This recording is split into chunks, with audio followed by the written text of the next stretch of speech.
Hey there, my name is Leibrandt, and welcome back to Pest Control Legends. Today I am with Josh Fleenor, who is the CEO and founder of Pest Pros Pest Solutions, which is a pest control company based in Sacramento, doing almost $10 million a year. And like I said, they just got started about 7 years ago, and Josh has been in the industry for about 25 years now.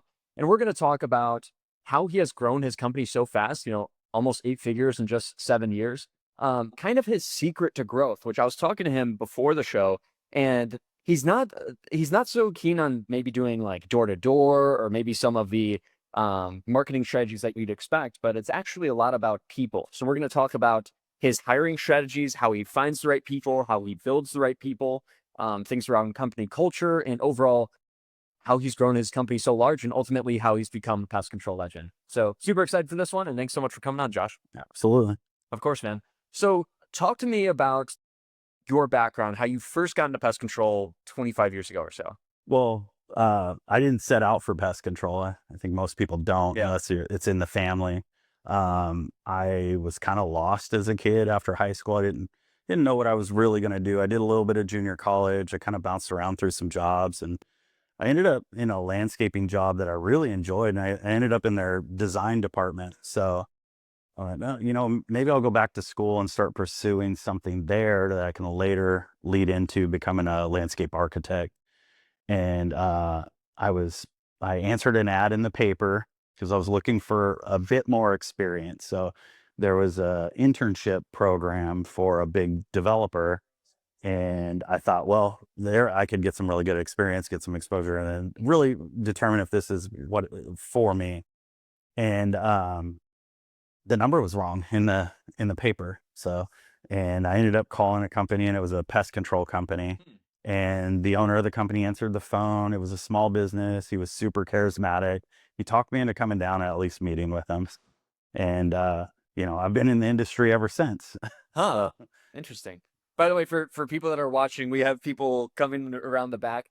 This is our house in Pest World. We have about, yeah, say hi, guys. We have about 15 to 20 people here, all pest control owners slash people affiliated with pest control in some way. So I meant to mention that at the beginning of the show, but so cool to be at this house here with Josh. Okay, cool. So it actually happened by accident. I've talked to a lot of pest control owners. That's usually kind of the stance. And me, even personally, I got into pest control by accident, or I'd say I wasn't planning on becoming like a pest control marketer. Okay, so that was about 25 years ago. Talk to me about, you worked at different companies and such. What did you learn across your career as a tech and across these different companies you were working at? Well, so I worked for that company for a little bit, and I saw that there wasn't really, they weren't growing, and it didn't look like there was going to be any opportunity down the line.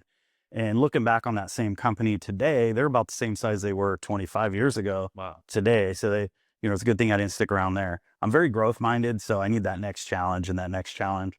So I looked around, and there was a local company, family owned company that was pretty big. And then now they've been bought out nationally. But they had a very crisp image. You saw them everywhere. Well, that's probably a company I could go to and really learn how to do this and have some big opportunities. So I went there for about 5 years, and they had a lot of veteran guys there that have been 20 years. And I'm, as a young guy, looking at, I'm 27 at the time, I think, and I'm looking around and going, man, if these guys have been here 20 plus years and they haven't moved up into the roles that I'm looking for, it's probably not going to happen for me. Whether it was or wasn't, in my mind, that's what I decided.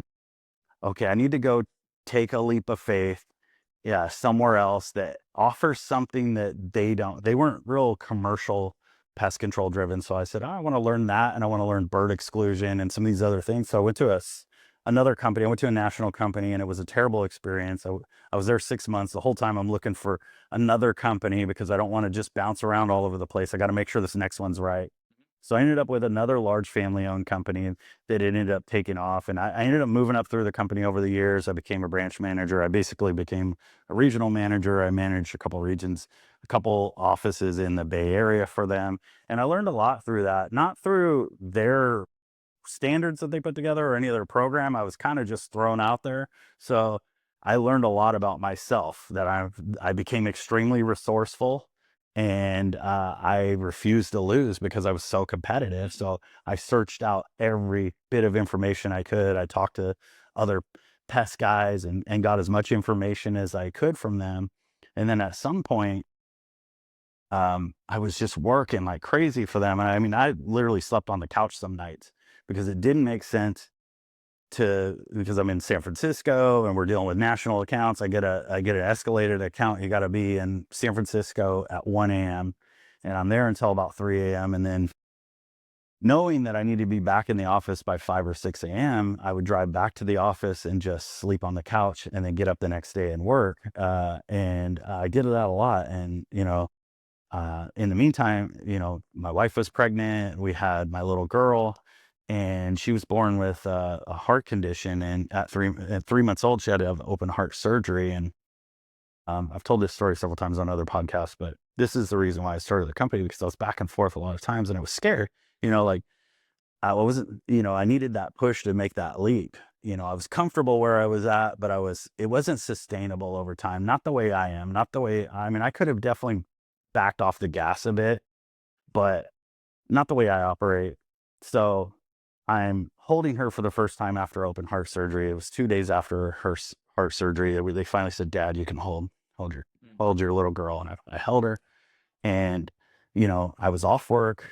I was, dealing with this, and I took my work phone with me because that's how attached I was to all of this. And I'm holding my little girl, and my phone vibrates in my pocket, and my first instinct was to set her down. And I went to set her down. I went, "Whoa, I have my priorities all out of whack." I had to look in the mirror a little bit, and I said, if I'm gonna make and this wasn't anything on the other company. This was me, that I was so attached to all of this that I felt that I had to set her down to deal with that. So I went, if I'm gonna do all of this, I'm gonna do it for you. I looked down at her and I go, "I'm gonna do it for you, and I'm gonna do it in a way that's healthy, where I'm home, but I'm building, so I can have a little bit more of that, I hate to say balance, a little bit, things a little bit more in order, honestly." And that's what led to, then I just said, "All right, I'm going all in. I'm gonna take all the risks. I'm gonna make this happen." Wow. That's such a powerful story. For that to be the origin point, I feel like, because some people just kind of started a company out of the blue. They don't really know what to expect, or just, I don't want to work for anybody. But yeah, your story is really inspiring. And yeah, I've heard you talk about it on other podcasts, but it hit me just as deeply this second time hearing it. It's real, it's like, I hope that she's gonna take over this company one day. And yesterday, I picked her up before, because I had to take a red eye out here, but I spent some time with her before I left, and I picked her up, and she was telling me about how, she's kind of the leader in her little group at school, and she was telling me how she was holding her friends kind of accountable, and setting some boundaries. And I was like, "I'm really proud of you for that." And she goes, "Daddy, I'm like you. I'm like you with my friends, like you are with your team." Yeah. And I thought that was so cool. She's watching. So, maybe one day she's going to take over as president of the company, like a plan, but, maybe one day she'll just be a ballerina. Who knows? Wow. Wow. That's so cool. So, with the origin of your company, so okay, you started about, said, 7.5 years ago or so, and you told me, which was really remarkable, you guys grew, I believe it was to 740K in the first year. Is that right? Yeah, 747. We started in March, so we were waiting for some licensing to go into effect. And then I have a partner, and he had started a business, and and he had built it up a tiny bit. And I mean, he was doing all right. And then he had partners, and it kind of unraveled. So they dissolved the company. So we ended up with some of those clients, not a whole lot of it. So we did have a little bit of a start base. Um, but I just went to work on LinkedIn back then. It was different though than it is now. Now it's Yeah. so saturated with salespeople. Uh-huh. But back then, there wasn't a lot of people being creative on there. There wasn't a lot of people like reaching out in creative ways to connect with people. So I just went and connected with everybody I knew out there, and then started reaching out. "Hey, do you know this person? Hey, do you know that person?" And then I would even send messages to clients or potential clients in there, like property managers, and I would say, um, hey, what are some I'm trying to build a company that's like second to none when it comes to service for property management. It's property management specific. That's what we kind of started out focused on. What are some things that vendors have done to wow you over the years? What are some things that really left a lasting impression to where you went, there's no way that I would move away from using this guy as our vendor. And so many people they shared a lot of stories, but I had a lot of people go, wow, that's amazing that you're even asking that. Mm. So they started going, hey, can you take a look at my property? Or I'm a regional, can you take a look at these 10 properties? um so that started to really snowball, and we're just showing people who we were out there. We've always led with heart, and we've always, just felt this big purpose behind like serving people. And when it's authentic, people feel it. Mm. And they really did. And we just built all these great connections, and then they're referring us other people and other people. And then we went boots to the ground, and we just, we were prospecting. We were in your face in a positive way. Like, we were popping into offices, leasing offices, and showing some personality, showing that we care. The market was low back then. Like, people were charging very little for property management, but they also weren't getting results. And we saw that we had a lot of people moving in from the Bay Area. Rents were going way up in the Sacramento area. So we started connecting that, like, hey, if this unit's vacant, how much are you losing if if it has roaches? It's vacant because it has roaches. Mm. What if we come in and we solve the problem and we guarantee it, and you can rent that unit, and you give us a deadline, we're going to meet it. And we got a reputation for that, and it just kept growing and growing. So we could charge more and more and more. And we came in aggressive. We're vacuuming up roaches. We're bringing in a team. Like, we were very, very thorough, because we knew we had to really make our mark right there. And we built a name off of that. And we still have those relationships to this day. Now we have, well over 1,000 multifamily properties on service. Um, but then it grew into other things, like now. So we had no marketing budget in the beginning. We started with barely anything, Yeah. and a couple of trucks. And as we started to build up a marketing budget, now, hey, we can use this. So we can start testing the water with Yelp and some other things, which I was a part of building the Yelp program at the previous company I was at. Mm. And I fought them a lot to, like, hey, we need to go into Yelp. Yeah. I'm reverse engineering things on the computer constantly, in other people's computers. So, because your computer starts to tell you what you want to hear. And I'd grab people's phones, and I'd look pest control near me, and I'd and Yelp was so prevalent in the Bay Area that we just piled into it, and it was a good time for Yelp too, Mm. before a lot of changes. So I was like, well, we're going to do some things like that now that we have some money to do it. Well, Sacramento, Yelp didn't respond real well, and now they're sending it out to 6 different companies instead of you being the primary. So I had to make some adjustments, and we had this marketing budget. So we go, we're gonna multifamily has done really well for us, so we're just gonna double down on it. We're gonna do all these fairs, we're gonna do all these shows, and we're gonna do all these events. And then COVID hit. You can't get in front of anybody, and it's a ghost town on LinkedIn now. So we have this bucket for marketing. But we also don't know if people are going to be sending checks.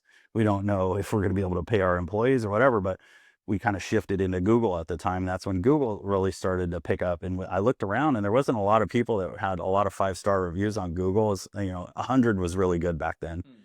So we go, we have enough of a client base. If we just ask everybody to leave a review, we can be over 100 pretty easily. So, and we sailed over that, and then we just kept putting a focus on that 5-star service. We were already providing it, so why not ask? Mm.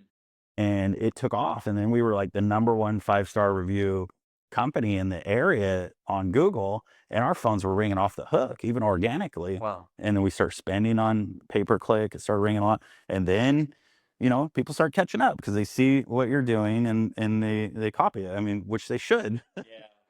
Yeah. When I used to coach high school basketball, I always said, like, a great coach is a great thief. Yeah. If somebody beats you with some play or some defensive scheme, steal that and make that your own, and and put it back on other people there, and that's how you're going to get wins. But same thing, everybody's looking at each other like, hey, what are they doing? What's working over there? But we started having a lot of success with that. And then we started to build a sales team, and, it was slow. It was like a residential sales team that eventually became a commercial sales team. And then we filled in new residential guys. The residential guys converted to commercial, and we started targeting school districts. And now we're targeting third-party audited accounts, and I brought a team in for that. I got a really high-level guy that to build our third-party audited program. So it's just been phase after phase after phase, and it's been the same thing with marketing. It was guerrilla in the beginning, barbaric on the ground, and then we get some money and we go, okay, pay per click, social media, all these things. We're doing billboards, we're doing commercials, we're sponsoring the Sacramento Kings, we're sponsoring Sac State football. Oh, wow. But in Sacramento, you see us all over the place. So we're just we're just slowly just increasing pace.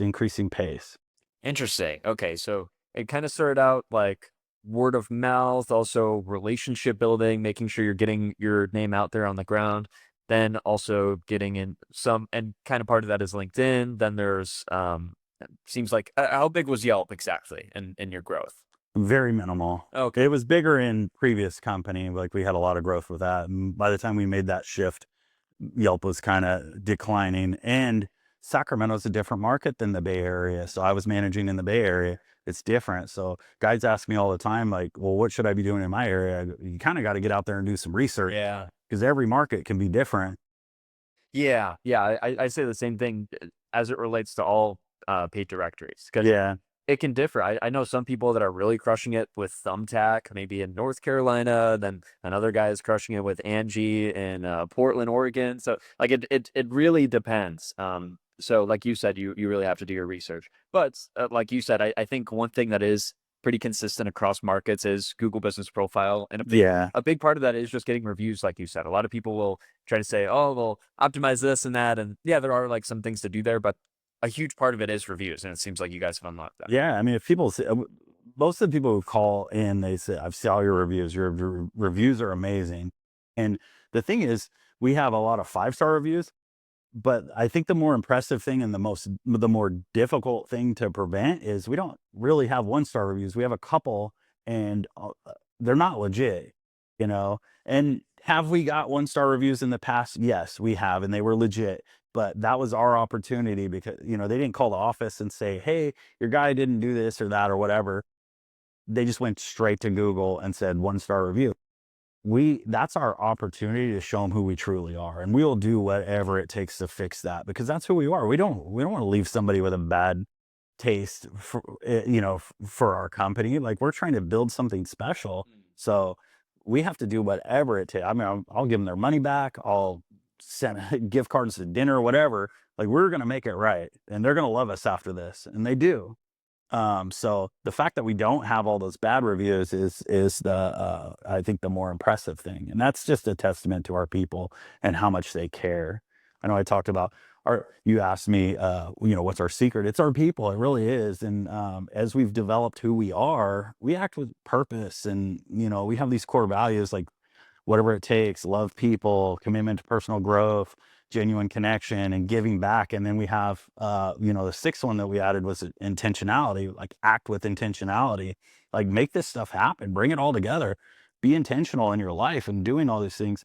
I had a conversation the other day. Well, I had to let a guy go, and he was fighting a lot of our standards that we have out there. And it's our systems, and yeah, it's more difficult to work for us. It is, because of the way we expect our guys to communicate and document things, and we have processes to make sure everything's in line, and we're transparent about that when we bring people on. So some people just want it super easy. They just want to sell it, service it, make their money, and go. And that isn't this company. And so I'm fighting a guy on following those processes, and he's complaining to everybody around him. So everybody I talk to, they're like, I don't even want to answer the phone when he calls, because he's just like, he's impossible. So I'm sitting here addressing this guy, and I have another guy who, one of our directors, one of his really good friends, had gone through some rough things about 10 years ago, and he got his life back together. He's a single dad. Mom's not in the picture. He became a pastor, and he's just all about his little girl. He's got a little 7-year-old daughter. My daughter's 8, so it's really close to home for me. And we come in and we meet this guy, and he's just phenomenal. I mean, he lines up with our core values, and he's passionate about serving people, and everything he does in his life. He donates time at food banks. He helps people who are getting their lives back together. All kinds of stuff. This guy is who we are, and I'm sitting here struggling with a guy that's struggling to follow these standards. And then I got a guy over here. I say, like, hey, you passed the test. So we lined him up, take the state test. If you pass the test, we'll look at an opportunity. Director, who's the friend of him, calls me the other in tears, and he goes, man, I just talked to this guy, and he passed his test, and uh, he's emotional about it. He's all, I'm emotional because he tells me he walks out of that testing site and he goes out to his car and he just bawls his eyes out because he knows what this means for his little girl. This job, because he's telling him who we are and how well he can do here and how his schedule can be, work around his daughter's schedule, because the company he was working for was trying to force him to go out of the area constantly, and he didn't have a lot of help, and he's a single dad with his daughter, and he's really committed to his community and stuff. So this aligns with what he has there, and he just bawled his eyes out. And then I'm just sitting there going, man, I'm dealing with this guy who's struggling to follow these simple standards, and I got this guy who's crying in his truck because of this possible opportunity with us. So I'm like, I gotta make a decision here. So, you know, we let that guy go and we offer this guy the job, and he's ecstatic. He cries again on the phone. Yeah. But that's what I want. I'm like, if you can't find your purpose here with what we're doing, that's okay. But go find your purpose somewhere else.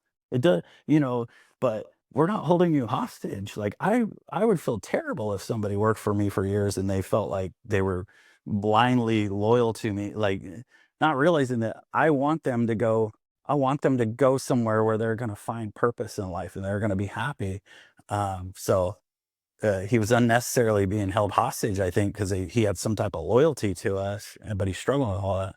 So I don't know. I think about those kind of things and those lessons that we learn along the way, and it's just I pull from that, and that keeps me motivated.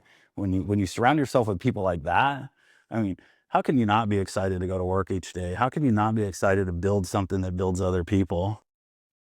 I feel like being purpose oriented and also having other people like that feels and comes so naturally to you, but I feel like a lot of other pest control owners or even just business owners in general don't operate that way. They're just like, oh, well, people just want a bigger salary or people just want this or that. But really what you're saying is that the core should be to find people that can find their purpose within your company. Absolutely. Yes. Yeah, and we pay them well. And I think to a certain point, money is necessary. I grew up poor, so I mean, when you can't pay the light bill or you're not eating that night, money's important. Yeah. But when you start to get comfortable and all of that's taken care of, you're not living check to check and worried about those kind of things. An increase doesn't mean so much, but an opportunity to give back, an opportunity to serve the community, working with people that you really enjoy working with that align with your values. We don't, when we have company events, everybody's there, everybody's excited to see each other. Everybody, most of our guys, they come in and they just hug each other. We've built something based on like vulnerability based trust. So we're willing to be vulnerable with each other, and it's making men open up more and more and more. And we have a lot of great women too. They open up very easily, which I love being surrounded by a lot of women, especially like my daughter's 8 and I want her to be the president of the company one day. So, Yeah. but I naturally connect with women better being raised by a single mom and a couple sisters and all of that. So, I have a just great connection with the people in the office. That's awesome, man. Yeah. I want to dive a little bit more tactically into the people in your company. So you've mentioned on and off the show how critical the people have been in your company to your growth, to your sustainability. First off, how do you find these great people to place in your company? And is it they're already that way, or do you kind of shape them into that way? It's a little bit of everything, honestly. And at first, as you're building your core values and who you are, like you stumble through some of that because you don't necessarily know. But when you start getting a couple people that hit on those core values completely, A players hang around A players, Yeah. and they tend to know other people, Uh-huh. whether they're in the industry or not. And to be honest with you, I'd rather bring people in that are fresh to the industry because they only learn it our way because it is different. And I feel like when we bring guys over from other companies, they struggle because it's not the same thing that they had over there, and it's intentional. Like we're trying to do something different and we're very transparent about it, but some of those guys will fight it. Some of those guys will fight it for a while and then embrace it. And they're like, oh man, I should have jumped on this a long time ago. Hmm. And then other guys just jump right in and go, all right, got this. But we're intentional in building them up too. We have a leadership development program that is for everybody. So every single employee in the company has to take intro to leadership. Hmm. And it's based on leading yourself. That's a course you guys have? Yeah. Okay. We created it. I have a really great director of leadership development. His name's Frank Cropper, and he's incredible. Like him and I, this is something I've envisioned for the company a long time ago. When I started the company, I want to have a leadership development program, but I don't want it to just be like, like, hey, here's a book and that's it. We need to be more intentional with it. It has to pull things out of people, and it has to be based on where they are at that time. So the first thing that we did is and I got together and developed the intro to leadership program. We went, first you got to learn to lead yourself. So we put a series of books together with that, and then he built a whole curriculum around it. And he was a high school, or he was a teacher for a lot of years. He was a vice principal. Held a lot of different positions in education. We were very fortunate to get him here. He's an incredible teacher. He's charismatic. He's like a motivational speaker. Like this is a guy that you just want to get behind. And he's incredibly intelligent and articulate. So when we have these discussions twice a week for these classes, he's pulling things out of people, and he can see it. Like he'll target somebody that he knows needs to pull that out. So you'll get people at the beginning of these courses that don't want to raise their hand or aren't willing to share, or they're nervous about it. And by the end, they are sharing at such a high level. It's incredible. It's like you're seeing things come out of these people. You're like, wow. I mean, I knew they had some things in them, but that seems like it's starting to exceed that. And then that just builds the base to Leadership One. So not everybody takes Leadership One. Those are the people that we're looking at, like future leaders in the company. Some people don't really, they're fine doing what they're doing. Mm-hmm. And then, but the group that's going to move up, they're moving to Leadership One, and that one's a little bit more designed for early leaders, now that you're starting to lead people, hold people accountable, things like that. And then tying the culture together. And then we have a Leadership Two that's a little bit more about, it's more for the upper leadership, and it's about taking ownership of your department and getting that out of your team, and how to build this accountability system with your team. And it just expands and expands from there. And it isn't just books. We're getting into videos. We're getting into, we're having them listen to podcasts. Yeah. Specific podcasts. We have them reading some specific articles. And we even talked about so we have a culminating project at the end of each. There's 3 in each class, but we're talking about just having, like a master's program where it's only taking specific things in the company that need to be addressed, and you assign a specific team, and that's that leadership program right there. And they're working through it, and they have our leadership development coach and myself stepping in there to help guide them so we can solve complex problems with the company. When we're moving like fast like we are, we played fast and loose early on, and we started tightening things up a little bit. But we have a lot of efficiencies that we need to develop within the company to get to that next level. Huh. Okay. So that's definitely a key player at your company. How did you find him? Did I miss that? Or So I have twin cousins that work for me, and one of them is my director of service operations, and he didn't get that job because he's my cousin. I saw the capabilities in him, and he's grown into that role. And then his brother is an area manager for us, and he's incredible too. They grew up with this guy. So they're posting so much on social media all the time about us and Yeah. what we're about and all that. And he's seeing that. And at first it's funny because he told me, he goes, man, I looked at them on social media. I go, man, they're in pest control. They fell on hard times. But now one of them's his boss, so they brought him in to meet with me and they're like, man, like, you got to meet this guy. We were just meeting as friends at first. And he's like, you got to meet him. He's a lot like you in a lot of ways.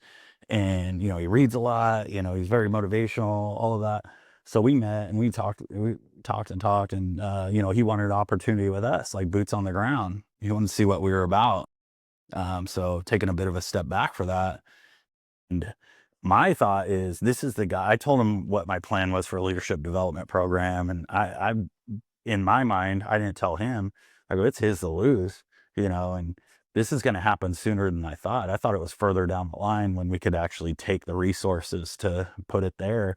So we did it a lot earlier than we planned. Uh, he was out in the field for 6 months. Then he went into sales, and then by the year mark, he was full on leadership development. And one of the best moves we've ever made. He's really brought a lot of growth out of the team, and it's gotten people to open up. And our core values have never been stronger. The purpose that you see in each person, and how they operate every day, it's never been this high. So it's being intentional and pulling that out of people and inspiring it. Hmm. Wow. Okay. So we found you guys on social media somehow. Yeah. Your twin cousins had some affiliation. Um, and I wanted to touch on this. I don't think I've asked any of my guests this before, but we know, and you just mentioned pest control isn't like a very sexy industry. And he was even saying like, dang, Yeah. it's kind of tough for you guys. You're in pest control. How did you make that mindset shift for him? How did you show him that pest control is actually great and he should be a part of this? We just showed him under the hood, I guess. Like, he came in, we talked for a long time. I think he was in my office for an hour and a half. And he just, he had been watching, a lot of the stuff they were posting. And once we connected, I think he was ready to jump into this. Okay, so he understood pretty quickly. He's like, okay, it's more than just pest control. Yeah, Yeah. yeah. I mean, I went through that. Like, I fell into pest control, Yeah. and for a long time, I was like, "Wow, this is it for me, huh?" And I was kind of, I went through a funk for a while. I had a bad year. I had a bad year. I wasn't the best employee, honestly, and I was going through a lot of things in my head. I was going through a lot of things in life, and I was like, this is it. I mean, I was going to be a firefighter at one point. I was going to be, a bunch of different things, that I saw as a much more respectable Yeah. than pest control. And then I went, man, I'm actually good at this and I really do enjoy it. So if I go both feet in, I could probably do something with this. And it's when I went both feet in, like, everything changed for me. Everything. I got promoted. I got promoted again. I was having all this success building people. I was put in positions where I got to really, really grow because I was kind of thrown out there to just make it happen. And I had to figure all these things out. And it just, like, opened up the floodgates for growth for me. And that's, and then it spiraled into, it led to this, and now I have this company that I couldn't imagine not having this. I couldn't imagine not doing this every day and building these people up. And every time I look around at my entire team, I go, oh, we're supporting that many families and we're changing people's lives. Yeah. Like, we're really changing people's lives, because I get it all the time. Like, guys are like, man, this is the most I've ever made. This is the happiest I've ever been at work. This is, I got to buy my first house. I'm, taking this vacation. And those are things that they didn't have before. Mm. That's so awesome, man. No, and it truly is impactful. I know people will say, oh, well, it's just pest control or, it's just a business, but truly you are impacting many lives. And maybe that's even could just be 10 people, could just, maybe someone just has 3 employees, Yeah. but you're still drastically impacting those 3 lives, those 10 or those 50, whatever it may be. So it definitely can't be understated. And something else I wanted to ask, kind of related to what you were saying, as an employee, you had a rough year. Talk to me then about about the past 7 years or so with your company, what have been some of the biggest hardships or struggles? What have been like some of the key moments that were really tough to get through? And I went through divorce about a year and a half in, That's and a tough. custody battle. We're amicable now, but it was rough. It was really rough. I was building this for my family, and ultimately it was what led to us splitting up. Mm. Uh, I, I was there were some other things that happened that led to that, and I was like, where do I go from here? And I just talked to a guy the other day who's a year and a half in business. He's got a 3-year-old daughter, and he's going through divorce, and it's pretty nasty. And I said, hey, I was there too. And he goes, really? And I shared my story, and he said, well, what advice do you have for me? And I was like, just stay focused on what's important. Like you're building. He told me the same thing. He built this for his daughter. I go, then stay focused on your purpose. Build it for your daughter. And when you have your daughter, be all there for her. And when you don't have her, and whether you can control it or not, because it doesn't always work out where you're 50-50. Fortunately for me, it has. When you don't have her, dive into your business and grow that thing, and build the people around you to build the infrastructure so you can take it to the next level, so you can create this legacy for your child like you set out to do. And don't get caught up in all the things that could go wrong over here or are going wrong, because you're just gonna spiral down into a terrible place that's gonna pull you away from what you set out to do. So you got to focus on the good and focus on your purpose. Yeah. Okay, got it. And now, as we start to kind of wrap up the show here, talk to me about the future of your company. You guys have grown so fast. Seems like you're on a really good track. What are you planning to do in the next few years? What's the plan, and what are your goals? Well, I mean, here at Pest World, I want to get as much information as I can about like AI, because I know that's going to be an incredibly important piece in the direction of our industry, let alone any industry. But I want to automate things. I want to become as efficient as possible. I think that we can still have a considerable amount of growth, really focusing on efficiencies and not being so like barbaric with our growth and not chasing it so much. I want to pull back, which is hard for me to do because I'm very forward thinking, and I'm like I I have to chase something. I don't know what it is. It's if I'm not, I get really bored, and that's a bad place for me. Not that I do bad things. I just get, I'll just sit around. Yeah. I'll get in funks, and I got to stay focused on that. So I see a considerable amount of growth, but focused on efficiencies. So starting to develop, I have some layers in my company that I need to spend more time with, like honing that in to where they can serve the company better. I've kind of give them a little bit of freedom, and no knock on them. It's a knock on me, honestly, because I didn't set the expectations properly. They're doing great based on what I gave them, but I feel like we can get more, and we can by getting more efficient, and they can dive into some of these things. I have some operational support pieces that can really dive into efficiencies in the company, so it's not all on me, and I'm working with them to get that. Because what I tend to do is I'll let them run around over here while I'm trying to solve this problem over here that they're not even aware of. So Mm. pulling the team together, I have to get better at that. Okay, so still, even though you're on the outside, still getting a little bit involved in the day to day, making sure that everything is done right. Cool. And I've got two more questions for you. First one is, what is one of, and you can take this wherever you want. It's a pretty general question.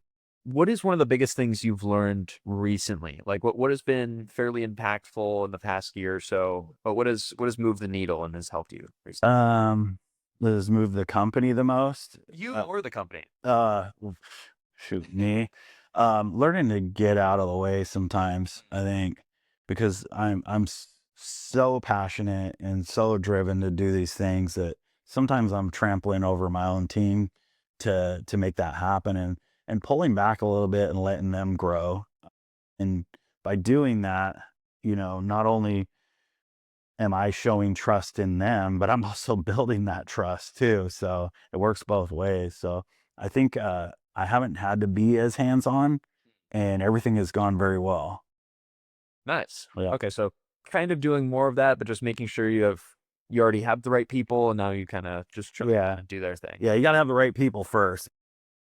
Can't have bad people and then say good. Yeah, exactly. So, and I have an incredible team. I just have to do a better job of getting out of their way sometimes, and then leading them where I need to lead them.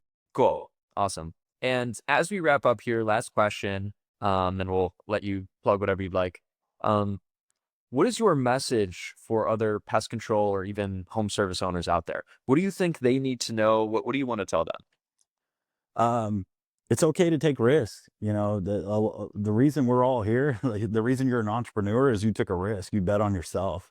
I think we need to be more willing to bet on ourselves more often, and I think we need to be fair with ourselves too, because we talked about earlier. You know, imposter syndrome. It's like you've never been there, and it's like, oh, did I get lucky? Um, but at some point, you got to look back and look at all your wins and go, okay, I am that guy.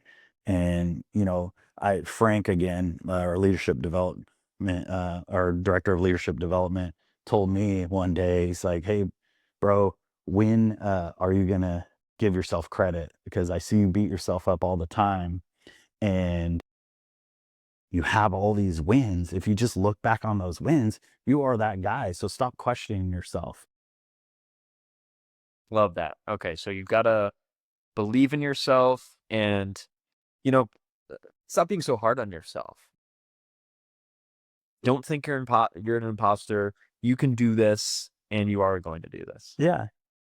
Awesome. Well, I think it's been a great show. Thank you so much for coming on, Josh. I think this has been awesome. I learned a lot about you, and it's been so great connecting with you in person here and learning about your story. Yeah. This has been awesome, man. Yeah, Thank you for the opportunity. of course. For people to connect with you and stuff, where can they find you on social media online? I'm on Facebook, Instagram under Josh Fleenor. I have a Josh at Pest Pros on Instagram, and then I'm pretty active on LinkedIn as well. Cool. So all those links will be in the description. Make sure to go follow Josh on every platform. And also anything else you'd like to plug or promote? Yeah, absolutely. So we were talking about some causes, you know, for Oh, yeah. you know, there's a group called All About Hope, and they're based out of Northern California, but we're here in Florida today. They actually have a branch here now. So it was started in Northern California by a nurse whose daughter got she got really sick, and they couldn't figure out what was going on with her. And she was sitting in ICU with her daughter, and she prayed and she said, God, if you heal my daughter, I will make it my life's purpose to impact as many people as possible in these same situations. And the very next day, they found what was going on. She's perfectly healthy now. She's an adult. And it inspired her to create this All About Hope program. And it's close to home for me because I dealt with my daughter having open heart surgery at 3 months old. This program wouldn't necessarily help her, but it would help a parent. Um, but an older kid, my daughter went in for also had a cyst removed that was attached itself into a crack in her skull, and it was going in towards her brain, and they got that removed. And what we did to distract her while she was healing and stuff is we were coloring. And so what this lady did is she put together these All About Hope boxes, and it's a really colorful box. And if you flip them out open, you can color the whole inside. It's full of art supplies. It's got some crafting stuff. It's got a book where they get to design, like if they were a superhero, what would their superpower be? And then then they draw it and color it and all this stuff. So it's really cool, and it's a really good distraction when kids are in the hospital, and it just takes their mind away from all the things that they're dealing with, and it's really powerful. Awesome. Okay, so it's called All About Hope. So make sure to go check out that charity, maybe even donate to it. And that link will be in the description below. Well, awesome. I think this has been a great show, Josh. Thanks again so much for coming on. I appreciate the time. Yeah, awesome. Thanks, man. Cool. Thanks, Josh. Appreciate you. Cool. All right.